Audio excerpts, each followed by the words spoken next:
Hey everybody, welcome to Get to Know Your Wedding Pro. My name is Reed with Best Made Videos. We are a wedding videography company based out of West Seattle, Washington.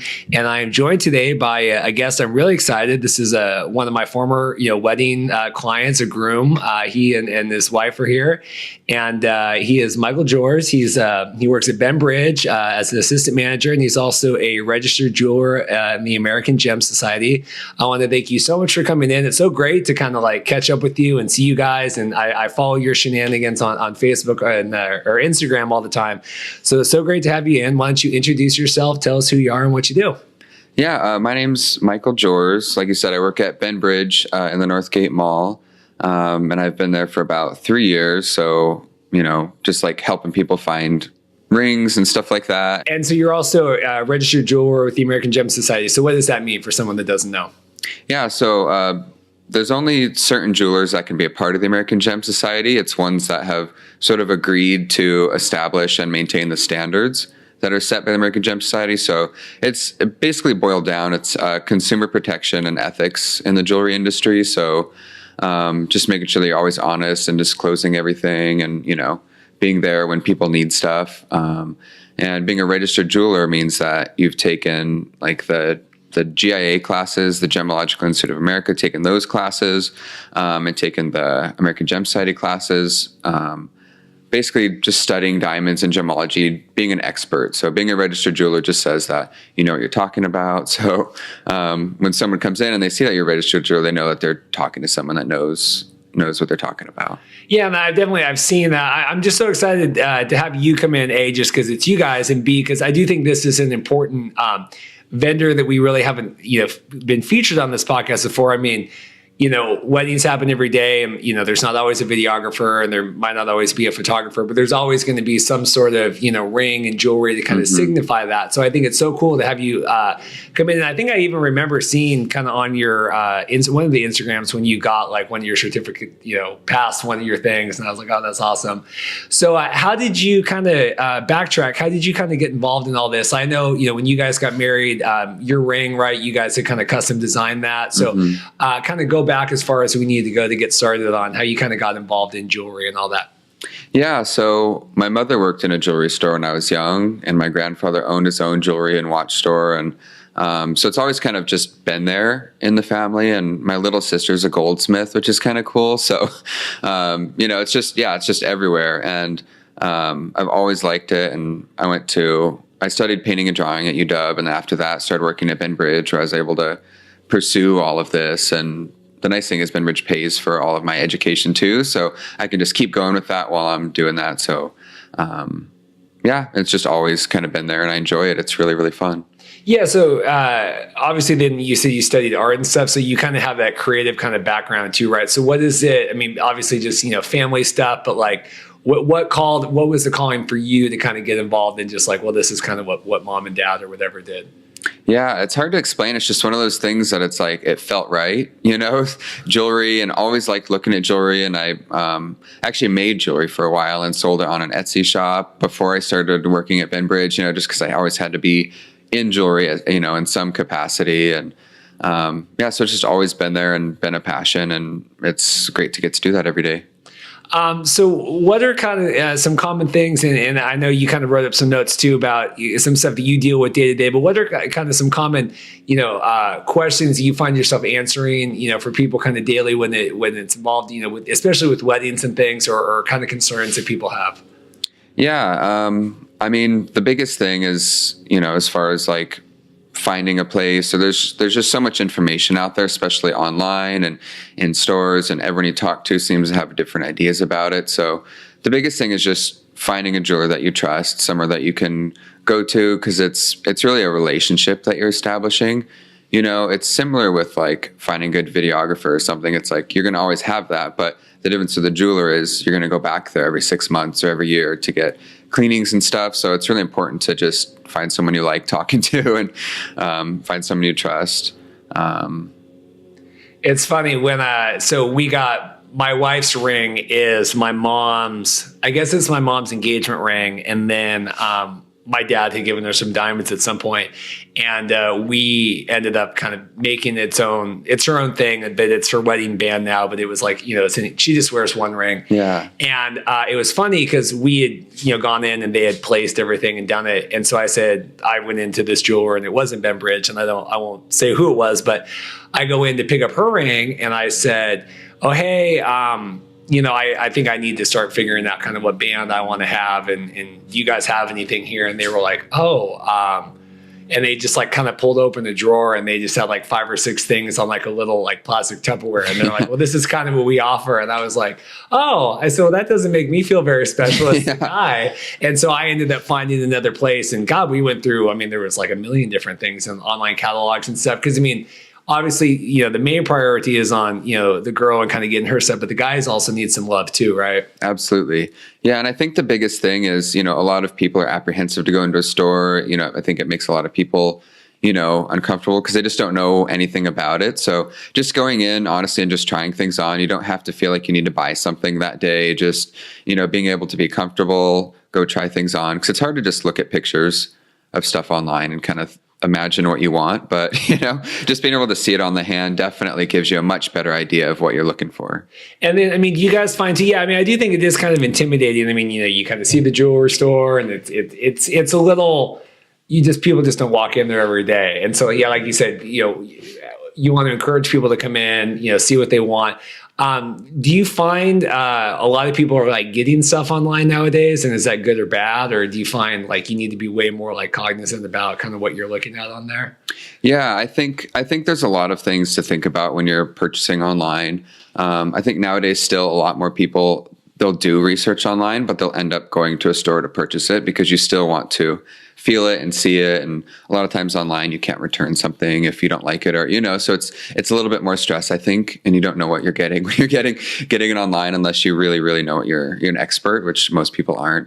So I think just being able to go, in person and see things in the store is just such a big benefit. And I think a lot of people appreciate that.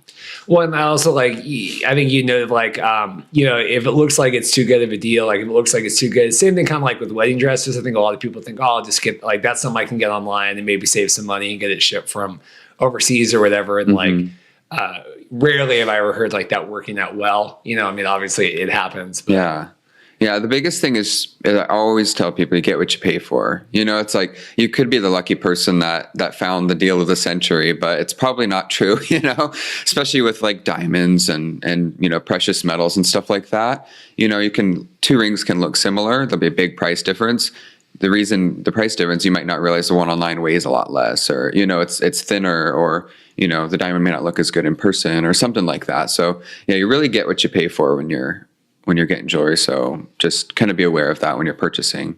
Yeah. Like I said, kind of, of anything, from your wedding, your bands or rings or whatever, it, is one of those things like you're going to have forever. Right. And so I think that like wanting to make sure that, you're set up with someone that's, established, and that you can go back in and, if you ever need to get it like resized or cleaned or whatever, but then also that that it's going to last. Right.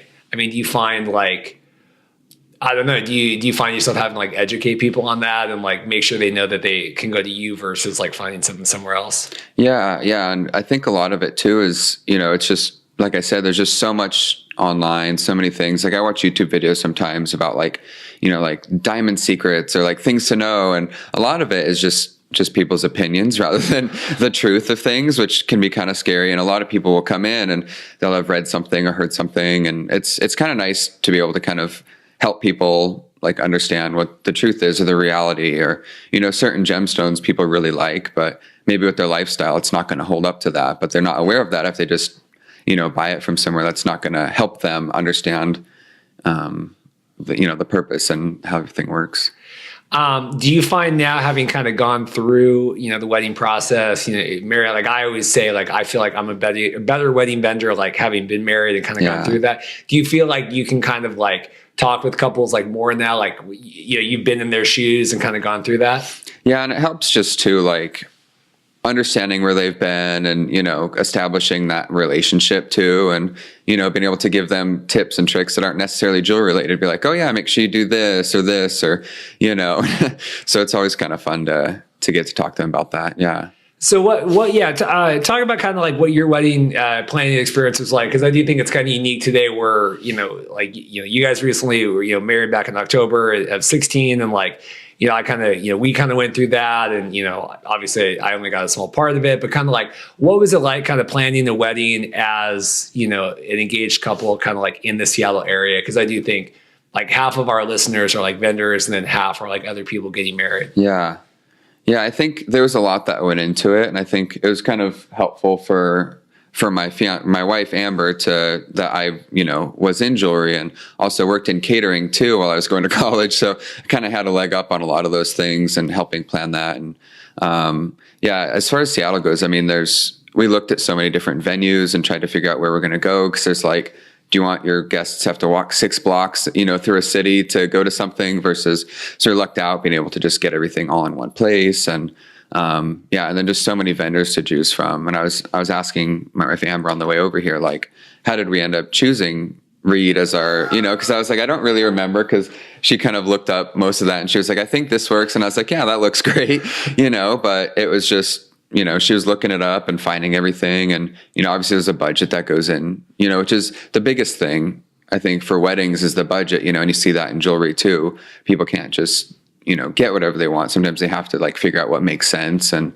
finding like a videographer that had really good reviews and, looking at the videos and a style that we liked, and just a ton of research, which I think every couple goes through, is just researching. And so I think especially for vendors, having a presence, online is a huge thing. Having lots of reviews is a big thing to be able to, have that presence and have that trust that customers can have. Because it's not like, you can have your wedding and have a videographer and be like, well, next time we get married, I'm gonna have a different videographer. Because it's like, no, you really get one shot. So making sure it's right the first time, even though you have to put a little bit of faith into it, I think is important. Yeah, because it's hard. I mean, and I tell people all the time, like, if most, if not all of the vendors at our wedding were people that we had, I had worked with before. And I always tell people, like, I don't know what I would have done, how I would have been able to find, vendors that, like, if I hadn't, I knew these people, I had worked with them. And so, like, I always like really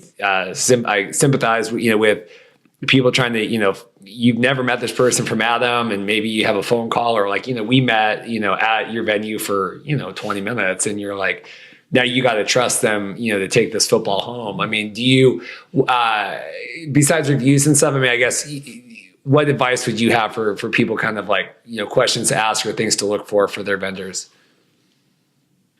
Yeah, I think examples of their work, that's a big thing, right? Like for you on your website or whatever, I'm sure there's a lot of videos of things, or like your Instagram and things like that. So we can see, what has this person done? Does that align with what we want for our wedding? It does. So great, we'll choose that. Or, especially photography, that's a big thing too, because it's almost not about who you are, it's about what you've done, when it boils down to, at the end of the day, it's a product, it's a service, but really it ends up being a product. And, it's great for me being a part of Ben Bridge, because, we started in Seattle in 1912. So, there's a lot of that history and trust, and still run by the Bridge family. Lisa Bridge is our president. So it's kind of nice to have that. And, just sharing your story, I think that's a big thing, because it's like, wedding vendors are people too, like you're a videographer, but you're also a person, and you got married, and you kind of know what that's like. And I think sharing your story, will help your, potential customers kind of be able to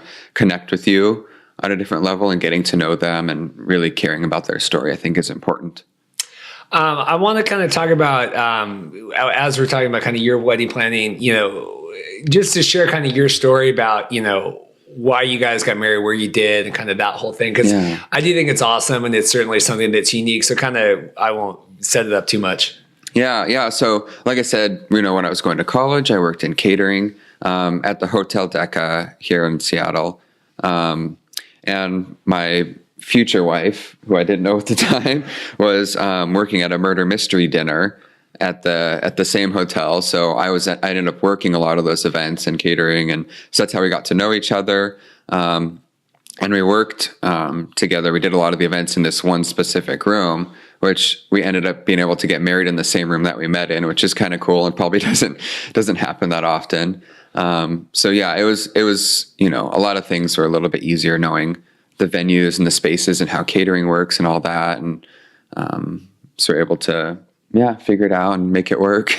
Yeah, no, I think it was an awesome story. And that, even I think in like your vows and stuff, it was kind of all, just circled around that. I just think that's cool because I don't think a lot of people because like we had a wedding yesterday and he had proposed to her in Paris. And so there was like a lot of like themes about Paris and like the Eiffel Tower and stuff. But like, to be able to get married in kind of the room that you met, and kind of with that rich history, I think it's really cool as opposed to like, unless they like, I guess they could fly back to Paris, but that's a little less doable. So, but overall, you would say like, getting married in Seattle, kind of going through that process. I mean, you felt like you obviously happy with everything and kind of, thrilled with how your day turned out. Yeah, absolutely. I mean, there's just so many more options, obviously, in a big city than in a small town. And, everything just has a tendency to cost a little bit more as far as like, food and venues and all that kind of stuff. So yeah, it worked out. I mean, there's not much I would change. One thing, especially why we we're like, yeah, we really want a good photographer, a good videographer, is because Amber's mom got married, I think probably in like the 70s. Maybe in like the 70s or something like that. I hope she doesn't hear this. But yeah. But all she had was a VHS tape of her wedding, or no, not VHS, a cassette recording. Yeah. So it was just the sound of it. And she said like she would pay just about anything to be able to go back and to have a video so you could. And I think we'd see that even being married just 3 years, it's like every once in a while I just go back and rewatch it and it makes you feel like you're there again and has that special feeling. So yeah, it's there's just certain things you don't want to, I guess, like skimp on for, it's like there's certain things you just got to look down the road 10 years from now. What's going to be important to us? Let's focus on that. And then I know that you helped do your ring and then talk me through kind of the jewelry for your guys' wedding. Because I know a little bit, but I don't want to get the history wrong. Yeah. So at the time, I was making jewelry. So there was, I was able to design both of our rings, and we both have a blue diamond in our ring, which is kind of nice because it's like you don't have to just do the same thing. I think a lot of people have the notions about what needs to be done, but it's like it's really a want industry. It's like, what do you want? Pursue that, make that happen. And then I realized I totally forgot to make Amber a wedding band. And it was like the night before the wedding, and we're both like stressed out and like, writing our vows, and she was asleep. And so I had my little jeweler's bench that I made jewelry at right next to the bed. And so I was like sawing through, like making a little silver ring for her, hammering on it and polishing it. And like she was sleeping. So I just like picked up her hand and was like trying to make sure it fit right. And got it the right size. And so that was kind of a special little memory. Just, it doesn't have to be super fancy. Just, make something that'll last and something that has memories to it. That's awesome. Amber's here playing with Rosie in the background, kind of laughing at the story. That's fascinating. I had no idea about that. Yeah. That's crazy. So obviously, like, kind of one of the trends we talk about nowadays on the podcast is, a lot of customization with weddings, a lot of, couples wanting to bring their own stuff. So obviously, I mean, you literally like use your trade, that's fascinating to me. Did you obviously you guys kind of enjoyed but just talk about kind of that idea of like adding like personalization to your guys' day. Yeah. And I think that's such a big thing nowadays too. Nobody wants what everyone else has. And it's different from maybe like 30, 40 years ago with social media. Everyone sees what everyone else has. So they want something more unique. There's so many images out there, especially when people come to me for like engagement rings, wedding bands. They want something pretty that's somewhat traditional, but a little bit different. I think that's really important. Being able to sort of offer that customization to clients, I think is really big, whether it be any kind of vendor, photography, catering, you have to be able to sort of meet the customer's needs and adapt, change things differently. Or if they want something different, it's hard to just be like, well, this is what we do. Sorry. Because that never goes out well. And it's not about you. It's about making the customers happy. And, yeah, because I wanted to talk about that because customization kind of like with the rings and stuff and kind of like what you guys see nowadays. Because I know my ring, I have a lot of grooms, the weddings I shoot, and I always call us like ring buddies because Like I have the same ring, like the exact same ring, you know? So kind of talk about, you know, the ability that you guys have nowadays to really like help, you know, men or women kind of whatever, like figure that out and customize. Like, I don't even know. So explain to me like what kinds of stuff are you guys able to do? Or like, what do you see common things now that you help people work through? Yeah, so it's nice. We just actually launched our own bridal collection in November at Benbridge, the Bella Ponte line. So the nice thing about that is basically it's as you wish. Whatever you want, we can make it, which is really nice. And with technology nowadays, we can do really good computer renderings. So it's not just like a computer image where it's like everything's a different color because it's just like a computer. It's a really nice rendering that looks just like an actual picture with the same reflections and stuff. So being able to see that, and we have these hologram machines. So when you're doing a custom work through us, we can actually show you like a hologram of what it'll look like, which is kind of cool. So you can like zoom in and turn it and like see every angle of it. And then creating, you know, once we settle on a design, we can create a wax so you can actually try it on and see what it'll look like. The wax is a different color, but you'll be able to get a good idea of what it'll look like. And then after that, it just takes, you know, a couple of weeks to produce the finished ring, you know, make sure it fits and everything. The biggest thing I see that, since especially nowadays, everyone wants something unique, is time. A lot of people will come in and say, they're like, oh, I want this, this, and this. I'm like, yeah, absolutely. Like, when are we hoping to have it by? They'll say Saturday. I'll say, I'm so sorry. Like, that's not possible. You know, so I think just being able to plan, if you're wanting something unique, planning for it, giving enough time, because anything's possible with enough time and money, right? You know, so just planning, giving enough time for it. A lot of custom work can take, you know, up to 12 weeks, which is what, like 4 months, 3 months or something like that. So yeah, giving yourself enough time is a big deal. And just being able to figure out what you want is huge. That's cool. Yeah. Like you said, being able to like, you know, do those renders and things. Cause, you know, I mean, I know like, you know, with video, like, you know, things change kind of depending on the light they're in or, you know, how, you know, if it's outside or what light, and especially like with jewelry, kind of like how the light like reflects off that and how it looks. So, you know, obviously being able to do all that is way better than I imagined years ago. And it was just like, here's like, you know, rough guess of what it's going to look like. Right. Yeah. You just have to have faith. I think, yeah, just like building that trust and setting expectations is huge. You know, because I know as a jeweler what it's going to look like when it's finished. It's good to like just convey that to the customer, how it's going to look or how it's going to feel. And even as like any kind of vendor, as like a videographer, photographer, being like, oh, like it's going to be an outdoor, you know, just so you know, this with the sunlight or depending on the weather, it's going to be like just setting those expectations just kind of is a better recipe for success down the road. So do you find a lot of couples like taking advantage of those things, or is that something that like, obviously it's a newer technology that people are still kind of figuring out? Like, what would you say, like, do a lot of people customize now or how does that work?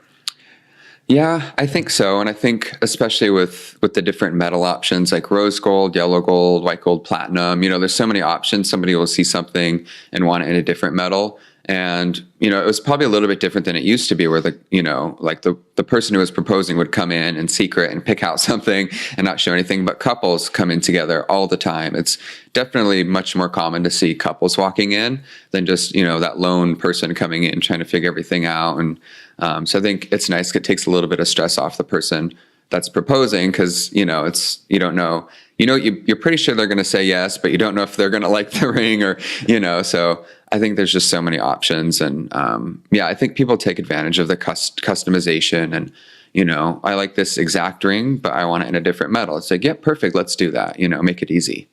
Do you enjoy kind of being a part of that and kind of like getting to interact and like hear the stories and whether it's like the guy or whatever going to propose or if it's the couple, like, you know, obviously you know, I mean, the ring's like kind of a major part of that. Do you like kind of having that role in it?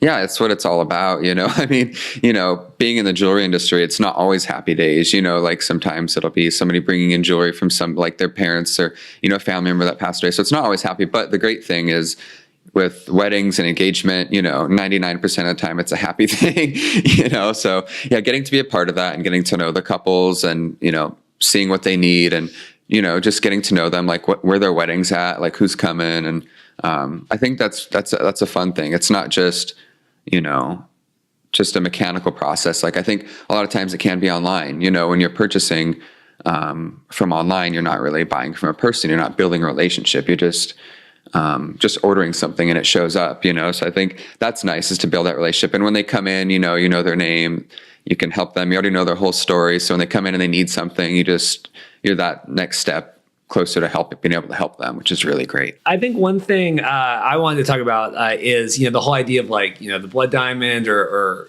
where the diamonds come from. Cause I know when we got engaged, it was big for her that she wanted a heritage, I don't know, something that existed already. And so, like I said, we ended up having my mom's engagement ring that we kind of customized for her. But do you find that that's a concern with brides nowadays? And how do you guys kind of work with that?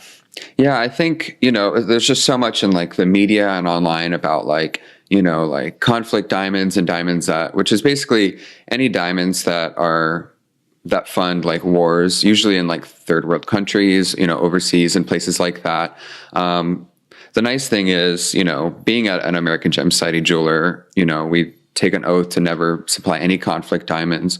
So there's something called the Kimberley process, which basically helps track diamonds from their source, and they have to get stamped every time they cross the border, and they're weighed and looked at and inspected. So all the way from the cutter to the jewelry store, there's basically a chain of custody. And another thing aside from just the Kimberley process is being able to know exactly where your diamond came from.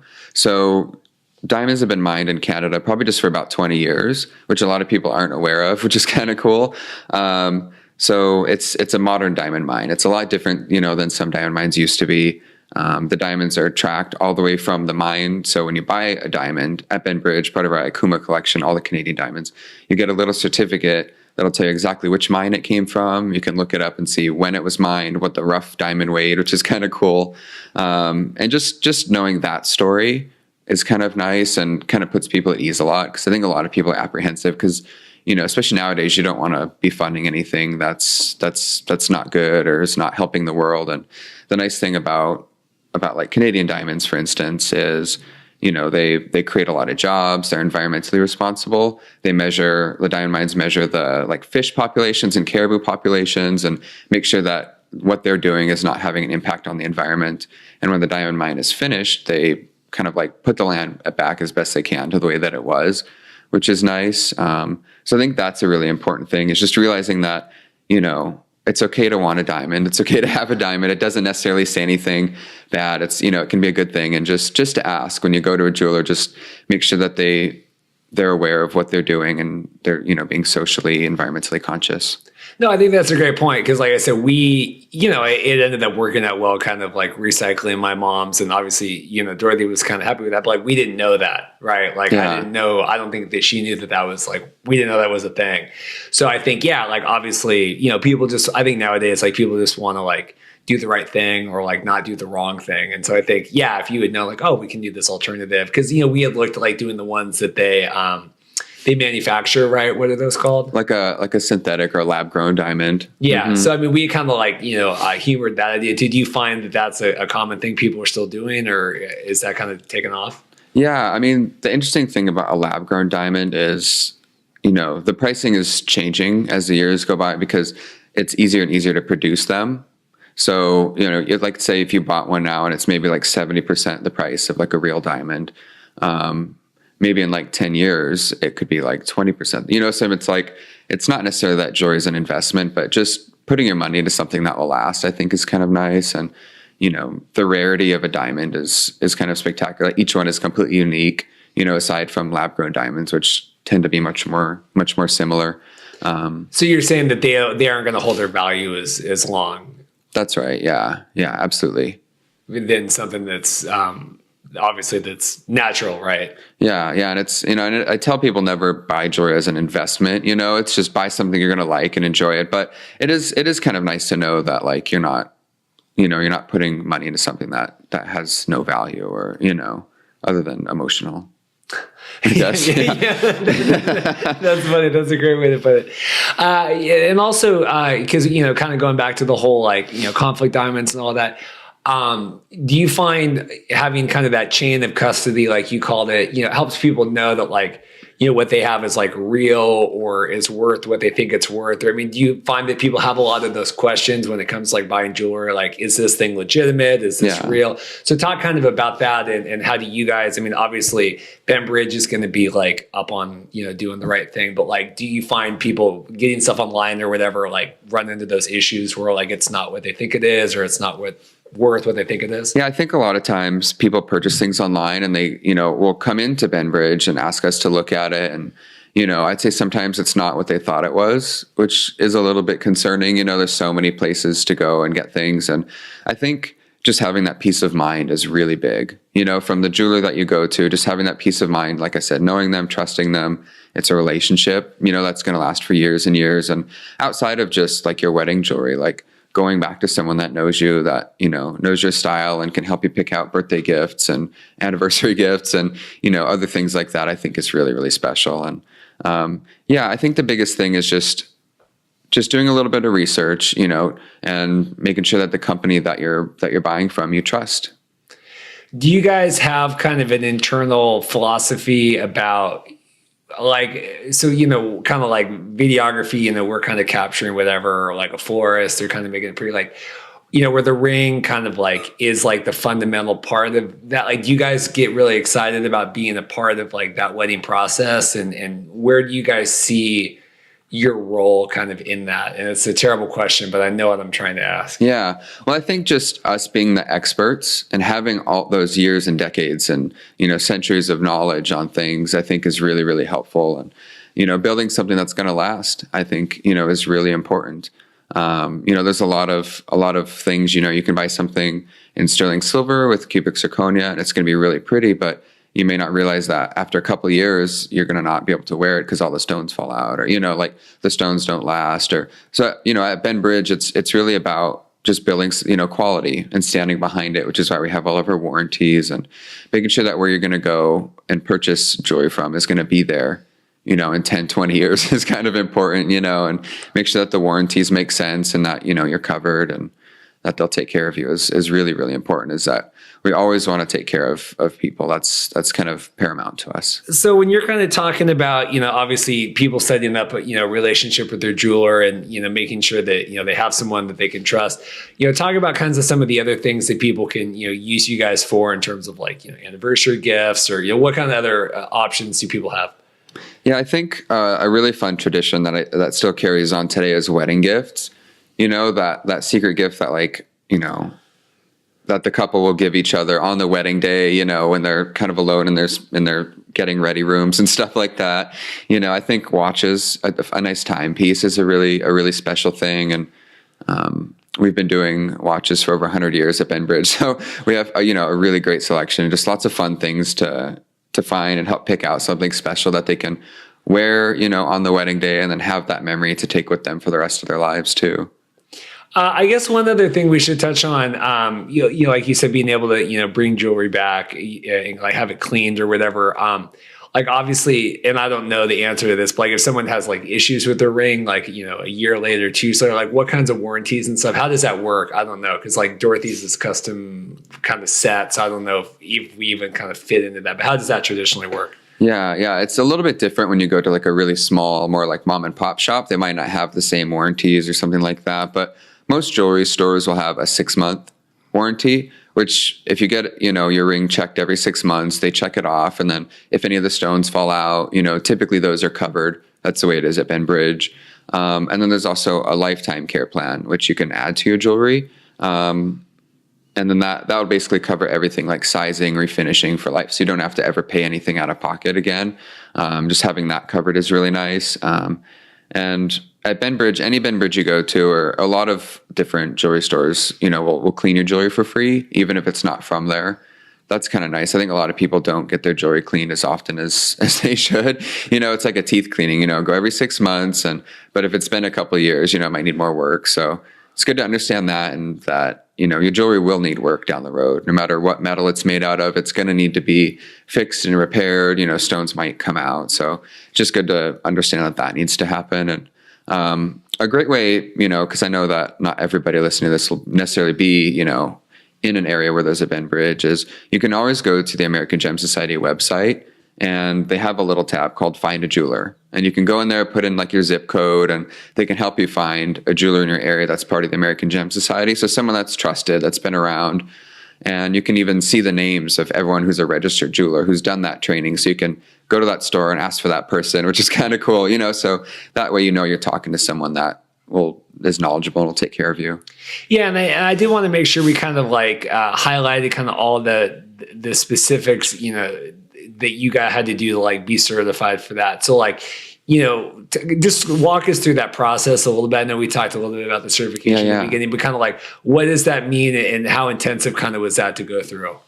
Yeah, so it really starts with the Gemological Institute of America, the GIA, which is a sister company with the AGS. So there are two companies that were founded by Robert M. Shipley in 1934 to basically kind of help educate and regulate the industry. Because before that, there wasn't a lot of regulation as far as diamond grading, and now there's a pretty strict set of standards that everyone follows. But as far as being a registered jeweler or being like certified gemologist or things like that, there's a lot of the classes that you take through the GIA, which basically kind of take you through all the current information, the up-to-date information on diamonds and stuff like that. And I took a week-long diamond grading class, basically just staring into a microscope for a week straight, looking at diamonds. And it's really great to be able to know what you're talking about. I think it really helps you kind of set up the customer better to get what they want if you know what you're talking about. I think that's super important, for any vendor, right? But especially with diamonds and things like that can be really, really confusing for first time buyers. Well, and I do, and not only is it a huge investment cost wise, but like most people don't like you might buy like your wedding bands and whatever, and then like I don't know, like a 50-year anniversary. I don't know, it's not something that people buy all the time. So when you want to go in, you want to find someone you can trust, right? Absolutely. I mean, yeah, trust is it, and understanding that the person you're talking to knows what they're talking about, because I have been into a lot of jewelry stores just because it's fun to go into jewelry stores and see what, everyone else has. And, I have found that a lot of times I'll ask a question and somebody will give me information that's not completely accurate. So I think that's part of what the American Gem Society stands for is, it's really easy to mislead a customer, not intentionally. Just by not knowing what you're talking about, you can be lying to your customers and, you can be super confident in it, but it may not be accurate. So people can get misled and then it leads to, heartbreak down the road. So it just really comes down to trust and knowing that who you're talking to is knowledgeable. Perfect. That's great. If people, what's kind of next for you guys? I mean, obviously always continued education and things like that, but like, where do you, is there more certification you need to take, or are you just going to like, what's kind of your guys' goal now? And where do you see yourself in the next couple of years? Yeah, I think just, continuing, the education and helping people find great jewelry and stuff like that. And just being available for people. Yeah. And then spending time with your awesome wife and dog. Yeah, they're great. Yeah, talk a little bit about kind of your personal time when you're not involved in obviously Bembridge. What do you guys do, and give us a little bit behind the curtain. Yeah. So my wife works at the Seattle Theater Group, so we get to go see a lot of shows, which is really fun. It's not something I ever did before I met her. Go to see like musicals or theaters, like plays and stuff like that, but. Yeah, it's been a lot of fun getting to do that. And yeah, like you said, we rescued a little Pomeranian dog that's been, absolutely nuts and totally crazy and worth it, I guess. I tell my wife like we would probably not have kept him if he wasn't so cute. So yeah, but he's got a good home now, and yeah, we just have fun, just living the life. Yeah, I always see the Instagram posts of like, oh, we're at the Lion King now, or we're at like all these things. I was like, oh, I get jealous because it's fun. Yeah, well, you know where to go to get tickets, so right. Let us know. That's awesome. Well, thank you so much for coming in. And it's good. Amber had hit me up before about getting you on, and I'm so glad we kind of like got this connected and to get to see you guys again, face to face. I always tell people, and I've talked with other vendors, like, you spend the wedding day with someone and it's like this super intensive day, and then like you never see him again, and it's just weird. So it's kind of nice to get to connect again. If people want to learn more about Bembridge and like even this, it sounds like this crazy like customization stuff you guys do now. Just talk about the website and kind of where people can find more information. Yeah, you can go to the, benbridge.com is a great place for any resources. If you have any questions, you can always email me, michael.joers@benbridge.com. I'm always available to answer questions. You can always come into any Benbridge store. We're all knowledgeable and trained, and so we know what we're talking about. So, and they're kind of all over, right? Yeah, mostly like Western United States, but yeah. But anywhere kind of in Seattle, like I know there's like in Bellevue and obviously you're at the Northgate location, but all over the place. Yeah, right? Downtown Bellevue, Alderwood, South Center, U Village, so kind of everywhere.